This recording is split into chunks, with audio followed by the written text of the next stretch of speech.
The Fisherman's calf stretch provides us with a great opportunity to load up the calf stretch in a deep squat type of position so that we can really put some intensity into the stretch and create a stimulus that's going to have better carryover to the positions of a squat. So starting from this half kneeling position, for this stretch in particular, I want you to close the gap between your legs and bring that back foot forward. Now you can open up the knee a little bit if that's more comfortable for you, or you can keep everything nice and tight and compact, but closing that gap between the legs is going to mimic the bilateral squat position a lot more, and therefore allow us to get more of that vertical translation into our squat mobility. At a more beginner level, if you don't have much strength capacity through the calves and ankles, we can then just lean our body weight onto the knee to place tension on the stretch. Now, if you're rehabbing from an ankle injury or you just have really weak calves, then this is going to be a really good starting place for you. However, we do want to aim to load this stretch with additional weight over time, because the weight is going to help guide you deeper into the stretch, build more strength capacity in those stretched positions, and provide a higher intensity stimulus to drive long-lasting changes in our ankle mobility. And as a quick pro tip, if you're feeling a blocky sensation, like everything is jammed up on the front side of your ankle,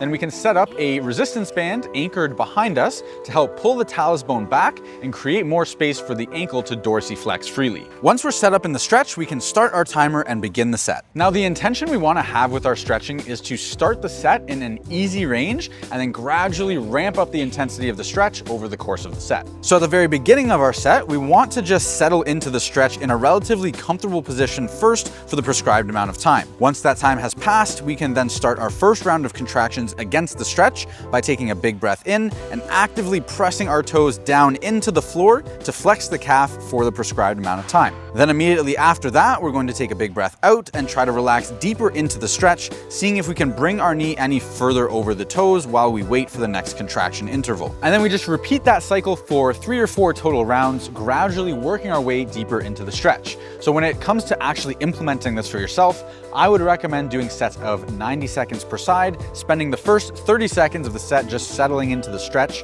and then performing 4 rounds of the PNF contract relax technique in intervals of 5 seconds on, 10 seconds off for the remaining 60 seconds of the set. This works really well to prep the ankles before squats or any other lower body dominant lift. So let me know in the comments if this was helpful for you, and don't forget to subscribe for more flexibility and mobility content just like this. I'll see you in the next one, maestros.